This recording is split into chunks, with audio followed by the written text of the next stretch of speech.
আসসালামু আলাইকুম। মারাহ খালেদ ফিলিস্তিনের 18 বছর বয়সী এক প্রাণবন্ত তরুণী। বয়সের সংখ্যা কম হলেও তার দুচোখ জানান দেয় তার ভেতরে শত বছরের ইতিহাস জমে আছে।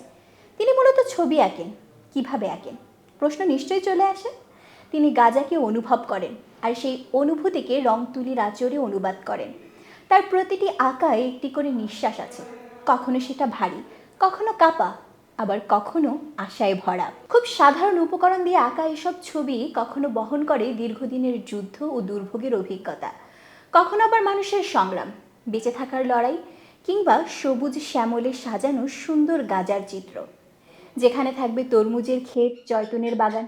থাকবে না কোনো যুদ্ধের দামামা, বোমা বিস্ফোরণের শব্দ, কিংবা মায়ের কোলে শিশু সন্তানের রক্তাক্ত মৃতদেহ। মারাহ খালেদ যে তাঁবুতে কাজ করেন সেটি এখন একটি ছোট্ট শিল্পকলা প্রদর্শনীতে রূপ নিয়েছে। এটি একটি স্কুলের আঙিনায় অবস্থিত, যা জাতিসংঘের ত্রাণ সংস্থা UNRWA পরিচালনা করছে এবং যেখানে হাজারো বাস্তুচ্যুত মানুষ আশ্রয় নিয়েছে। তার ছবিতে প্রধানত কালো ও সাদা রঙের ব্যবহার দেখা যায়। এসব ছবিতে তিনি যুদ্ধ ও বাস্তুচ্যুতির সময় দেখা মানুষের মুখগুলোকে চিত্রায়িত করেন। কোথাও গভীর বিষণ্ণতা, কোথাও ভয়, আবার কোথাও অনিশ্চয়তার ছাপ স্পষ্ট। মারাহ একবার বলেছিলেন, যুদ্ধের মধ্যেই তার শিল্পী সত্তার বিকাশ হয়েছে। তিনি বলেন, চারপাশে সবসময় চাপ আর ভয় ছিল, আর সেগুলো প্রকাশ করার একমাত্র পথ ছিল আঁকা।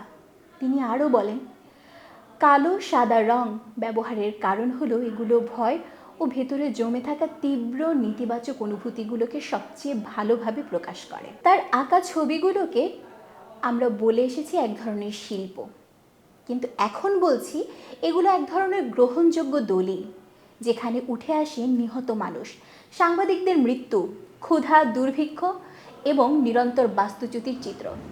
চিত্রাঙ্কনের উপকরণ না থাকায় মারাহকে বিকল্প উপায় খুঁজতে হয়েছে। তিনি রান্নার হাঁড়িপাতিল থেকে জমে থাকা কালো ধোঁয়া ব্যবহার করতেন কালি হিসেবে।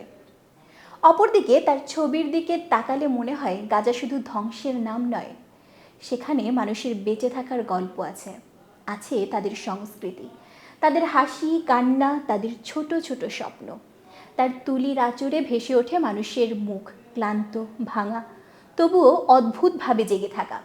মারার ক্যানভাসে প্রকৃতি খুব নীরবে কথা বলে। তিনি যেন এক অন্য গাজার স্বপ্ন দেখেন, সবুজে মোড়া, আলোয় ভরা শান্ত এক ভূখণ্ড, যেখানে পাখিরা ডানা মেলে উঠবে, বাতাসে ভেসে বেড়াবে জীবনের গল্প। তরমুজের ক্ষেত, জয়তুনের বাগান, এসব দৃশ্য নয় শুধু, তার আশা, তার স্বপ্নের মানচিত্র। কিন্তু এই গল্প শুধু তার একার নয়। তিনি যখন আঁকেন তখন একা থাকেন না, তার পাশে বসে থাকে কিছু শিশু। তাদের ছোট ছোট আঙুলে ধরা রং পেন্সিল, চোখে অপার বিস্ময়। তিনি তাদের শেখান কিভাবে একটি লাইন আঁকা যায়, আর তার চেয়েও বড় কথা, কিভাবে জীবনকে আঁকা যায়। যেন তিনি বলতে চান, দেখো, সব কিছু ভেঙে পড়লেও তোমাদের ভেতরের আলোটাকে কখনো নিভতে দিও না। তার একটি ভাষা আছে, অদ্ভুত শক্তিশালী ভাষা, যেখানে যুদ্ধের শব্দ নেই, নেই কামানের গর্জন, ড্রোনের ছায়া কিংবা মিসাইলের বিস্ফোরণ। সেখানে আছে মানুষের গল্প, প্রকৃতির স্পর্শ আর বেঁচে থাকার অবিচল শক্তি।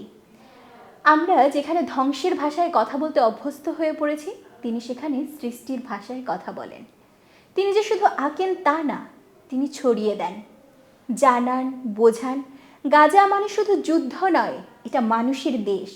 এমন মানুষের যারা প্রতিদিন মৃত্যু দেখে, প্রিয়জন হারায়, তবুও জীবনের হাত ছাড়ে না। একদিকে ক্ষুধা, দারিদ্র্য, ভেঙে পড়া ঘরবাড়ি, অনিশ্চয়তা, আর অন্যদিকে বিয়ে হচ্ছে। রমজানের প্রথম দিনকে তারা বরণ করছে নিঃশব্দ ভালোবাসায়। ঈদের দিনে যতটুকু সম্ভব ধ্বংসস্তূপের মাঝে সাজিয়ে তুলছে আনন্দের ছোট্ট জায়গা।